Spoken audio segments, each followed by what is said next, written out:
I want to introduce Nate Hardison, the co-founder and head of product from eero, who's going to be our guest tonight and is joining me for this conversation. So please welcome Nate. Awesome. Thank you. Thanks for Great to be coming. here. Yeah. Right, grab a seat, and for those in the audience that may not already know, eero, can you just give us a little bit of a background about the company, about what it is you produce, and how you think about where you fit for the market? Yeah. So eero is the world's first whole home Wi-Fi system. So how many of you have heard of eero or use it in your homes, actually? Show of hands. Oh, fantastic. Okay. So a good number of people who are pretty familiar with it. We started the company 4 years ago now, in early 2014. We started shipping our first product called the eero Wi-Fi system 2.5 years ago in February of 2016. And it's a set of 3 identical devices known as eeros. The first one plugs into your modem and replaces your router. And the other 2 units you get to plug in wherever you want in your house. You can plug them into Ethernet if you want. They also can connect wirelessly back to the first eero, and they form a mesh Wi-Fi network that blankets your whole home in seamless, reliable coverage. It's been a good 2.5 years of sales. We started shipping our 2nd generation products last summer, and we've just been growing the company ever since. Fantastic. So you're in both the hardware side of things and also the software side of things. So yeah. If you can give us sort of like a characterization of how you think about the balance between those two, and what that means in terms of sort of product development, I think people will be interested. Yeah. So turns out that both are really, really hard, despite the title of the talk. Despite the title of the talk, hardware's really hard. I've got the scars to show for it for sure. What I love about the space that we're in, which is connectivity broadly, Wi-Fi, Ethernet, et cetera, is that it sits at the nexus of the physical and digital worlds. So it's impossible to provide a whole home connectivity solution without actually also providing hardware. And certainly you can't do the really important parts around security and mesh and reliability and updates if you don't also have a really strong focus in software. So from the beginning, we've built the company to be very much focused on both. Turns out that when you're building hardware, software is such a large component of it that it turns out that only 10% of our engineering team is hardware focused. The rest is all software, ranging from software that runs on the device, software that runs in the cloud, on Amazon infrastructure, it turns out, and also on mobile phones. So huge emphasis on doing both, and it's been a big learning process, figuring out how to marry the two and continue to innovate on a rapid cadence.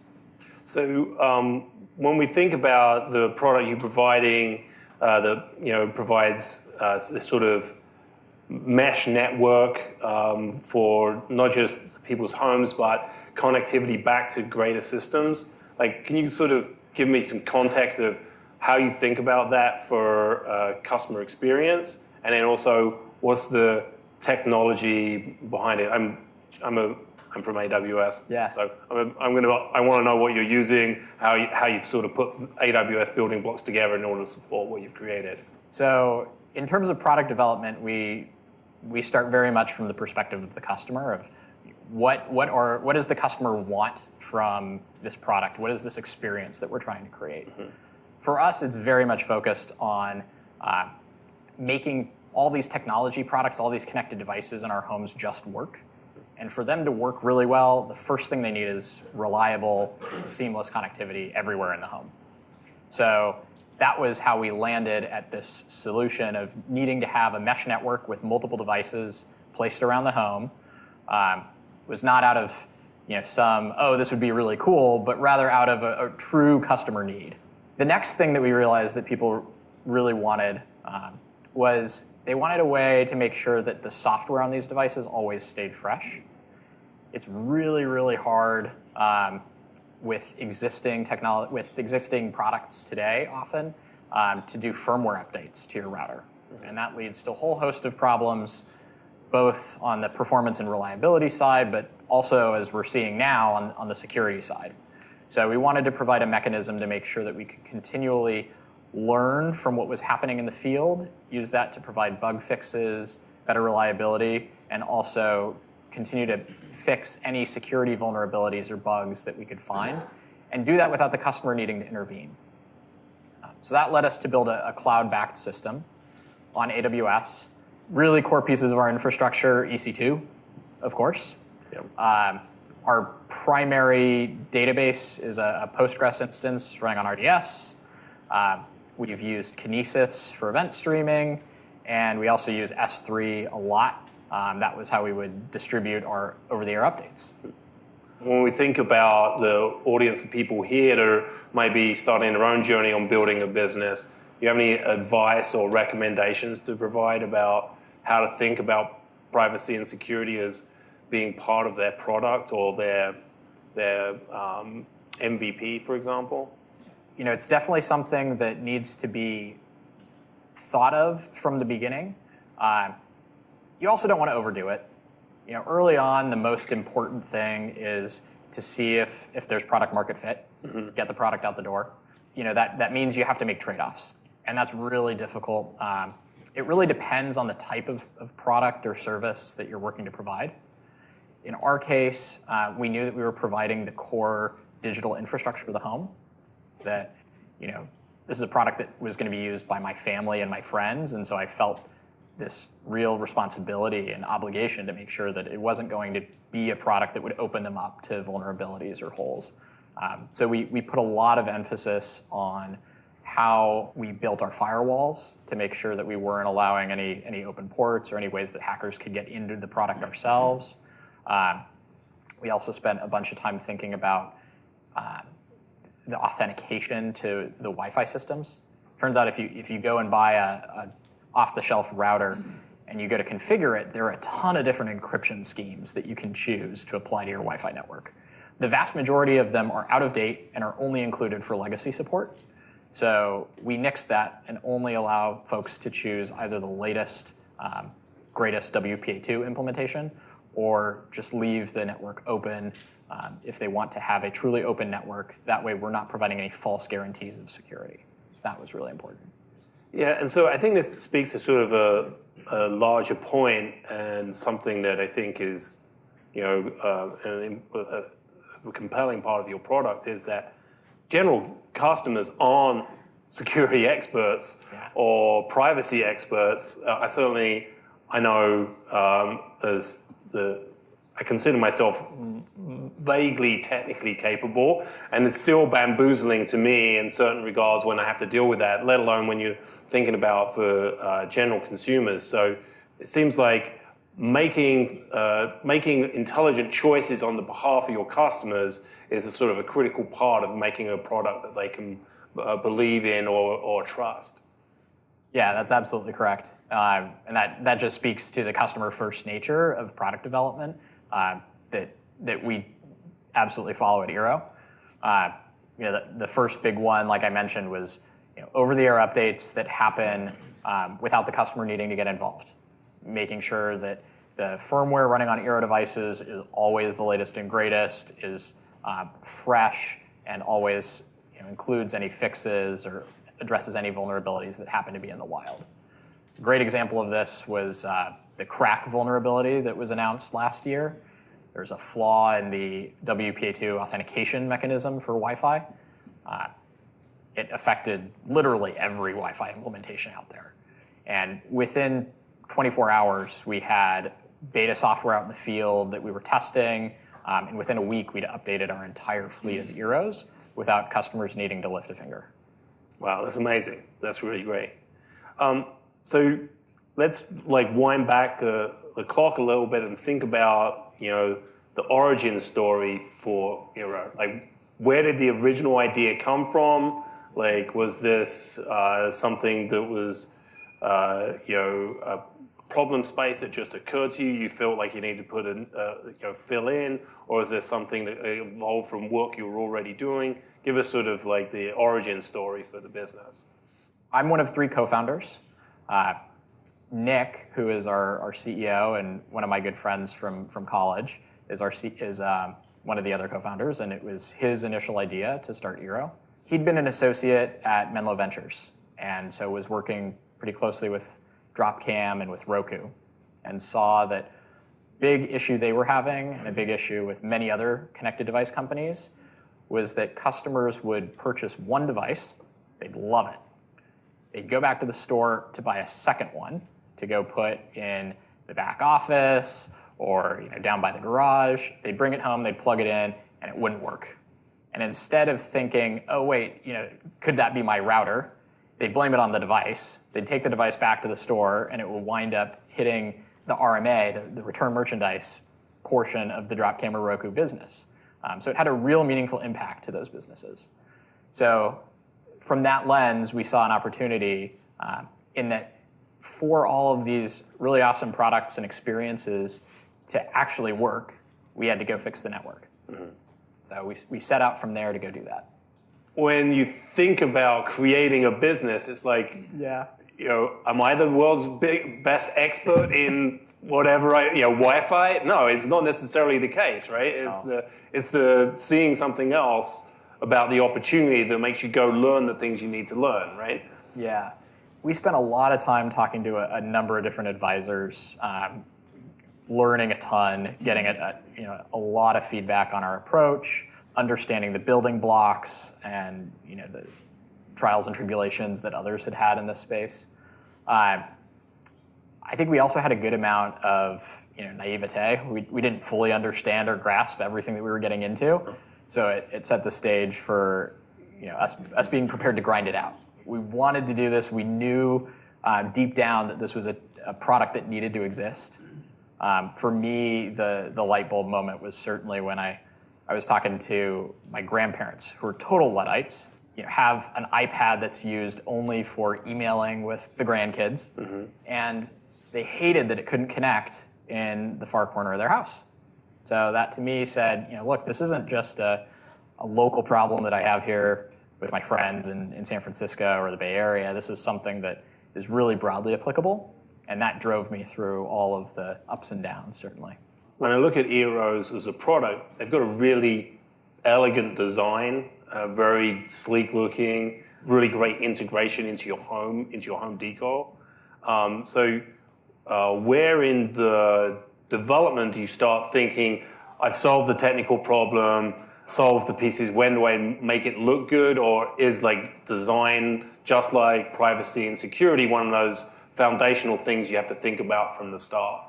So we came to design very much from the notion, again, of, gosh, we're going to try and convince our customers to buy not just one eero, but 3. Mm-hmm.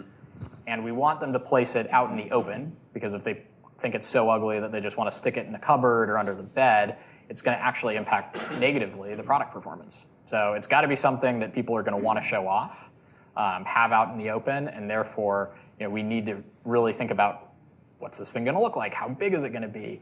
And all those pieces right from the get-go. So we were really fortunate to work with the team at Bold Design. They've been a fantastic partner to us, and hats off to them for what they've helped us with. Fantastic. And now, you're at the point now where you've got a product that works, you've got customers that are interested in using it, and you're at the point where you're trying to scale your business, right?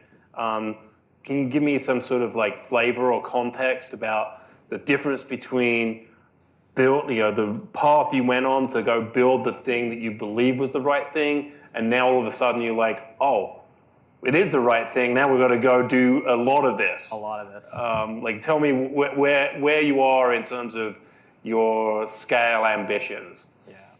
In the early days, from 2014, when we started, to February of 2016, the only thing that mattered at eero was shipping the product, making the best product that we could. Yeah. It was a really weird day on February 24th, 2016, which was the day after we shipped, because then it turned to, okay, well, what next? Our entire lifetime as a company has been focused on just getting to this very day. And now that things seem to be taking off, it's time to go do the business thing. And so that means starting to pay attention to revenue and margin and all those pieces. I think it was good that we didn't we didn't worry too much about that early on. It was really very much about product market fit. It has been a shift because you do have to start thinking about, well, where are we going to get the amount of revenue that we need to keep the business going and that we want to continue to accelerate R&D and continue to reinvest. Also to think about just basic business fundamentals, unit economics, make sure that we have healthy gross margins that allow us to distribute in more retailers. So it's taken us some time to help reorient parts of the company that need to pay attention to those things. Fortunately, we've been able to continue to innovate at a pretty rapid rate. We continue to ship new firmware updates every 1 to 2 months. We've done tons of firmware updates in that time. Mobile releases continue to go out every couple of weeks. So that practice of continuing innovation while you scale the business took us some time, but we're happy to get there. Yeah. Have you got any lessons learned or sort of experiences that from those early days that you're like, that was a really hard lesson to learn that maybe the people here in the room could learn a thing or two from? So one of my favorite war stories, I feel compelled to tell a hardware war story because my hardware engineering team gave me some flack about saying hardware is not hard. Towards the end of 2015, we'd been working for the full year to get our first hardware product ready. Took us until Thanksgiving, and we finally got into production. And so December was all about ramping. And what that means is that you go from producing a few units or a few tens of units a day to producing full line capacity, which in our case was in the thousands of eeros every single day we wanted coming off the line, because we needed to build that many to be able to fulfill all the purchase orders from Amazon. My advisor that I'd been working with, I'd had good fortune to work with a guy from Apple who had been through many of these before. And the piece he told me was that there are always 3 oh shit moments during ramp. Our last one came December 19th. What had happened at that point, we'd built about 27,000 eeros. They're all packaged up, all sitting at the factory, ready to get shipped out. I was back home here in San Francisco. I'd been in China for 3 months on and off, getting the line ready to go. Got a call from Nick, our CEO, who was out at the factory watching everything go. He saw that there were some eeros that were going through the line right at the very last stage before they were getting packed out. They were failing intermittently to connect to the test machine that was running tests on them. And we figured out that there was a bad Ethernet problem. And now we had 27,000 eeros all ready to go that all had totally botched Ethernet. So I think the lesson there is, I ended up having to fly out. It was crazy. The lesson there is that, you got to keep enough energy to really see it through till the end. I'd had conversations with other folks on the team about, starting to prepare for what would come after the product shipped. I'm starting to think about, well, how do we build a business and what do we go do next and all of those pieces.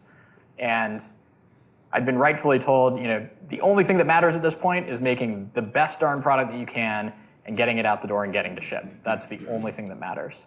And so not losing that relentless focus, even till the very end, is really what has made us successful, I believe. And what happened to your 27,000 units? It was painful. We tried to sort them and scan for which ones had bad Ethernet and which ones didn't. It was impossible. We ended up just saying, got to go rework the whole 27,000. So it was a scramble at the last minute, but right before Christmas. Right before Christmas. Fortunately, we had enough time before the February launch date to be able to build new ones, rework some, and make everything happen for our launch date. But it was close. Do you take any sort of inspiration or competitive intelligence by looking at the successful device makers, or understanding pitfalls or things to watch out for if you look at somebody that hasn't been successful, for example? Yeah, absolutely. Understanding the industry and the different products in the category is really important.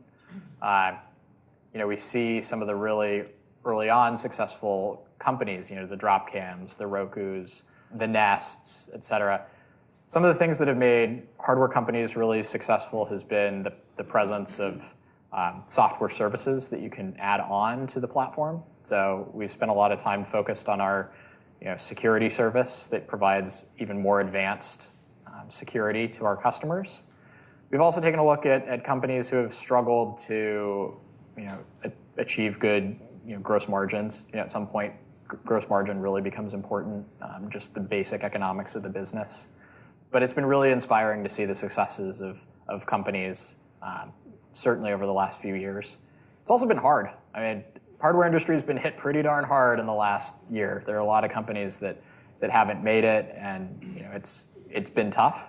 I think for us, certainly the winning play is you got to get to scale, and you got to have a reliable way to deliver recurring revenue in terms of software services that runs on top of your hardware platform. And what do you think about the large-scale competitors that exist or may enter the market with a decision they might make? Maybe the Googles, the Comcasts, the Amazons. So how do you think about your business in terms of looking at those large tech companies? One of the things that we actually do go back and forth on is, should we have done a pre-order? We did a pre-order roughly a year before we actually shipped the first product.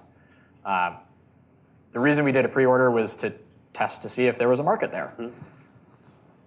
I don't think we would have made it had we not done a pre-order, because we wouldn't have been able to prove out the market enough to convince investors to give us the capital that we needed to actually make it happen. Mm-hmm. But it did show our hand, and it showed our hand with a good 12 months ahead of time. So in competing against certainly some of the big folks,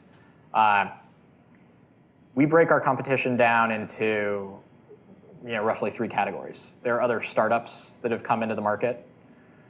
There are the traditional players. Netgear is the flagship example. And then there are the giants. Google is the one that's our primary competitor in the space. On the startups, it's just out executing. Fortunately, we were first to market. We really set the tone and have remained the standard bearer. I think that's really important. On the traditional competitors, from the get-go, we knew we were going to have a big emphasis in software and R&D, which was very different from the rest of the traditional market. And so that continues to show as well. When it comes to Google, that's hard.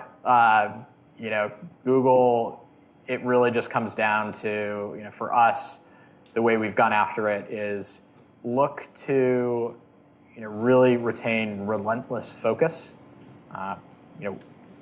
We came out first. We believe strongly that we still have the ability to set the trend. You just can't lose sight of that. Google's a big company. And then we also look for places and unique places where Google can't go or doesn't go to make sure that we have an edge there. And so you're at the scale point and talking about places to expand to and go to. Yep. You're available for products available in the US, Canada. You're entering international markets.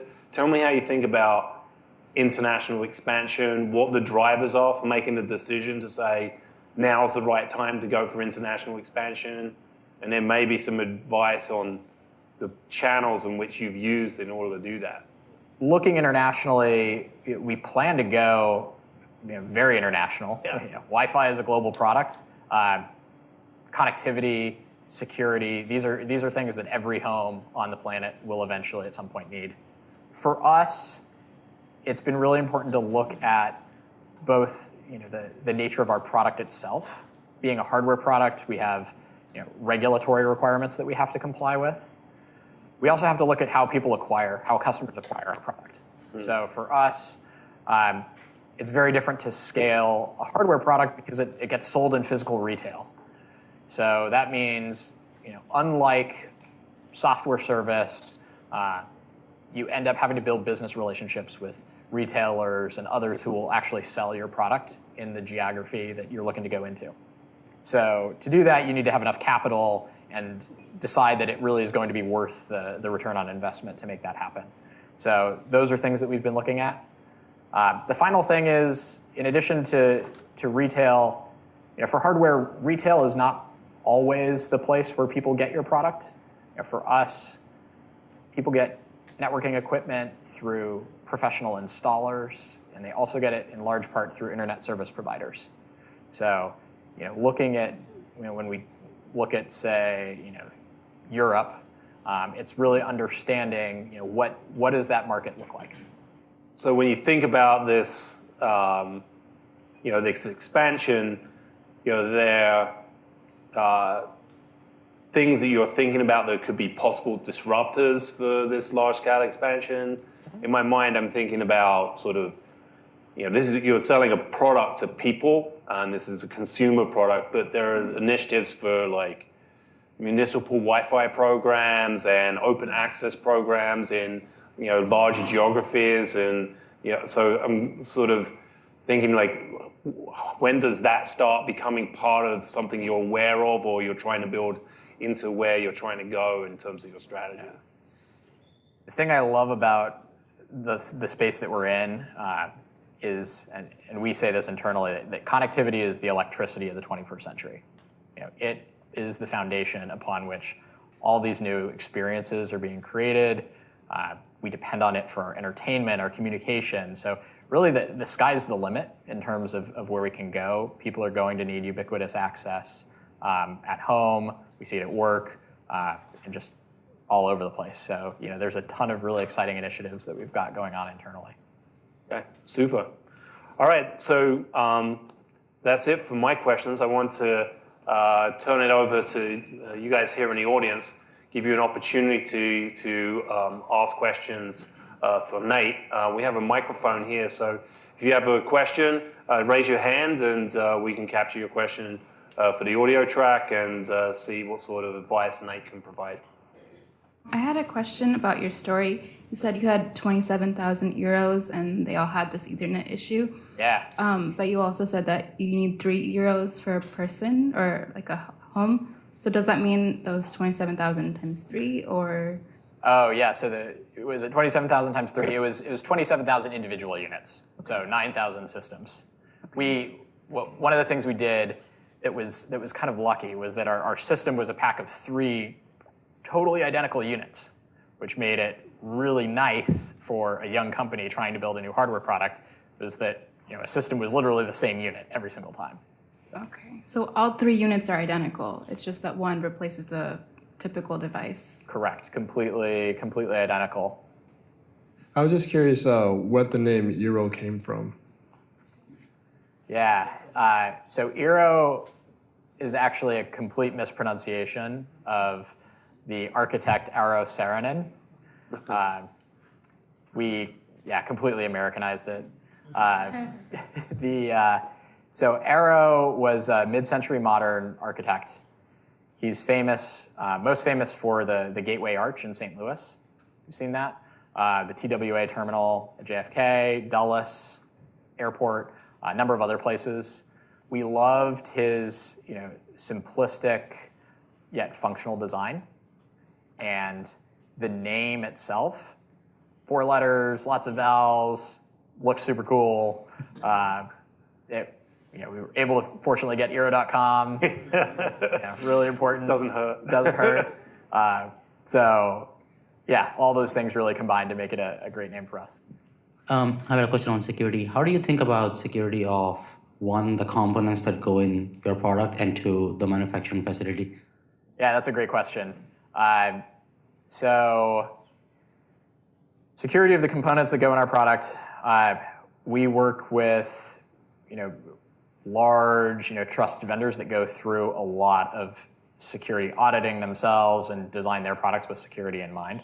So, companies we've worked with, Qualcomm, Silicon Labs has an incredible focus on end-to-end supply chain security. The manufacturing facility itself, there are a number of different things that go into that. Physical security, we work with a manufacturer that is fantastic in terms of, they work with Apple, they've worked with Roku. So these companies are pretty well versed in what it takes to maintain physical security. Digital security, we control our test line. So we control the programming of all eeros on the line, all the machines that they plug into while they're sitting in the factory. And at the end of the day, it's an ongoing effort. Lots of auditing, lots of follow-up. But we work really hard to make sure that I can put my stamp of approval on every single unit that goes out the door. Wi-Fi is like security in that people only notice when it doesn't work. So it only feels like it has like a downside. How do you think about addressing that in the product? That's still a challenge, honestly. It is maddening when my Wi-Fi doesn't work. And despite our best efforts, sometimes it doesn't. So, the rule there is, one that I learned my first job, which is there's no such thing as over-communication. So when things aren't working, we strive to communicate with the customer and the user in every way possible. That's an ongoing effort to figure out, what is the right way to explain to the customer what's actually happening when things aren't working. So we've invested a lot of time in troubleshooting and proactive monitoring to make sure that we keep people informed about here's what's going on and here are the steps that we're taking to address it. I have another question about data security and privacy. So I'm a partner in a legal and strategy consulting firm for startups, and we serve as outside general counsel with a kind of a cost-effective integrated model with emerging companies. And one of the issues that we've been getting a lot of questions about is GDPR. Yeah. And so for those who don't know in the room, there's new regulations that came out of the EU that affect pretty much any tech company in the US that has an online presence, and and requirements about tracking information and security and privacy. So I'm curious, not so much from a legal standpoint, which I work with a lot, but from a technical standpoint, your perspective, what has your company done to prepare and accommodate these new regulations in terms of how you have to think about policies and practices and what sort of infrastructure you've had to actually implement to be compliant? It's a lot of work, honestly. It's a lot of work.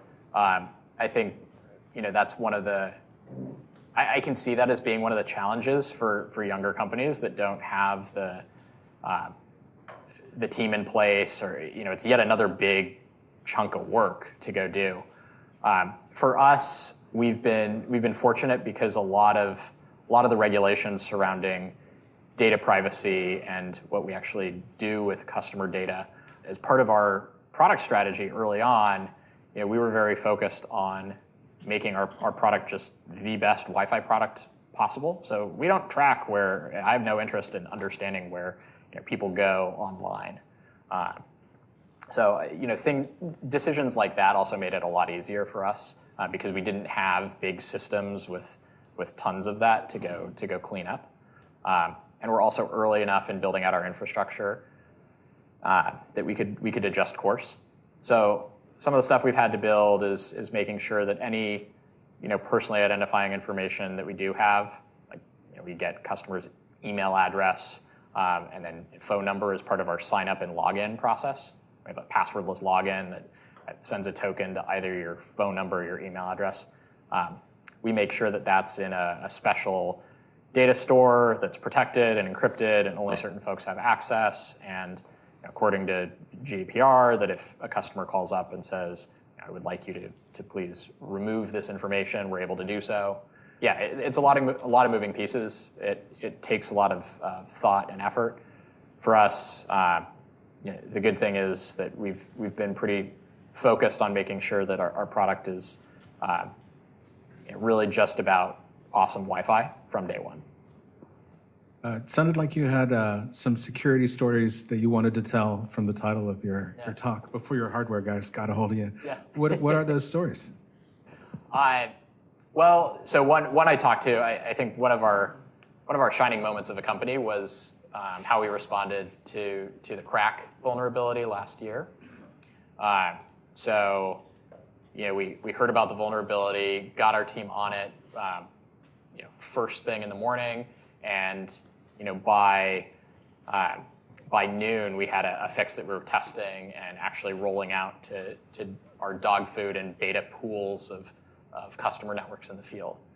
So what's hard about security fixes often for companies is if they haven't built in that ability to learn what's happening in the field, be able to push new updates and fixes, you're just always going to be behind. Security is not a one and done thing.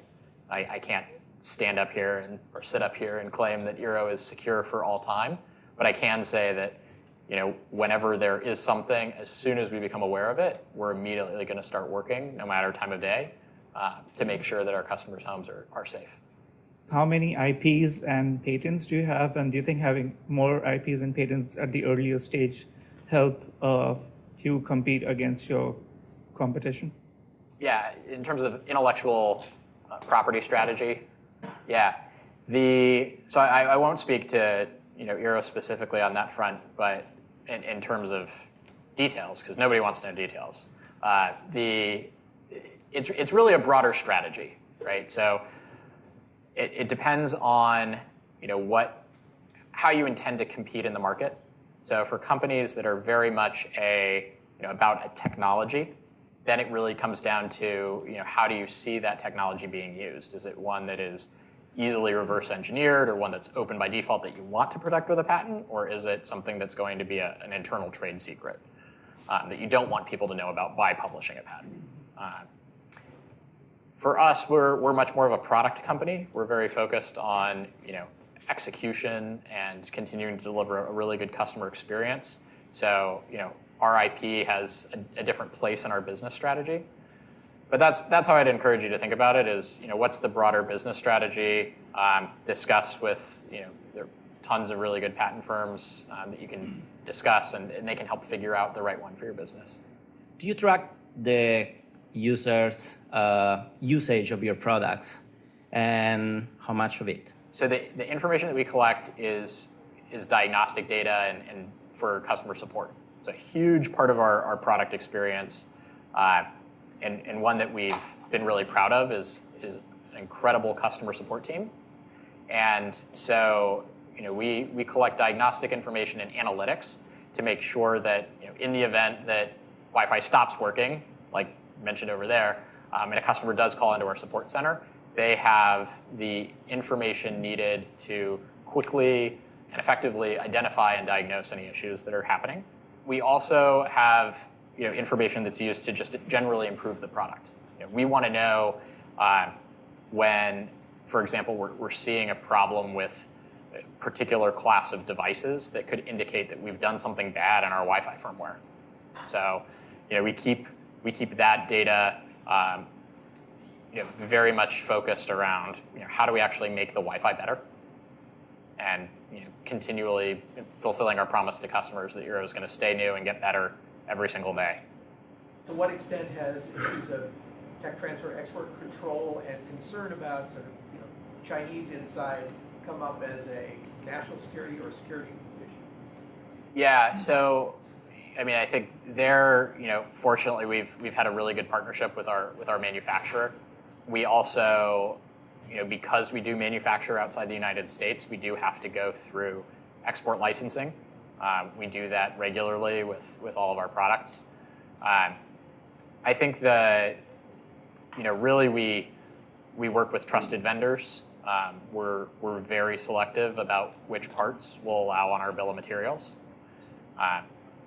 And again, to the question earlier, it's it is a lot of constant vigilance and just making sure that we're checking every single eero unit as it passes through our manufacturing line to make sure that it's got only the most trusted software that we've written, that we've signed, and nothing crazy's happened to it. And we'll continue to do that with every single eero we build. So we're about at time, so let's take one last question, and then we can move to still continue questions in a less formal format, but let's have the last question, please. Can you talk about some of your aggressive privacy features? You know, everyone says we have to give up more data, sometimes to your competitors, but you actually build ad blocking and VPN into your subscription service. You know, after making sure that everybody's devices in the home can connect, we want to make sure everything is secure. So 2 of the features that we provide as part of our eero Plus subscription service are first network level ad blocking. So instead of needing to install a ad block plugin on every single device, we can take care of it at the network. It's a feature that's still in beta. It's not perfect. We're continually working to refine it and make it better. It's really nice to have, though. It's really nice because it works on devices that don't have ad block, right? You, like Apple TV, those types of things. It'll catch all sorts of stuff. The other one that we do is a VPN. VPNs, the primary use case right now, folks will use it because they don't want their ISP to see where they're going online. There are tons of other uses for it. Getting back to your office, getting back to your home, like there's a bunch of really cool stuff there. We see it as part of, and all the other pieces of eero Plus as part of a comprehensive security suite, because there isn't one end-all be-all security solution. It's really up to the ecosystem and the suite of products that go into it. Okay, fantastic. Well, Nate, I want to thank you for spending this evening with us here at the AWS Loft.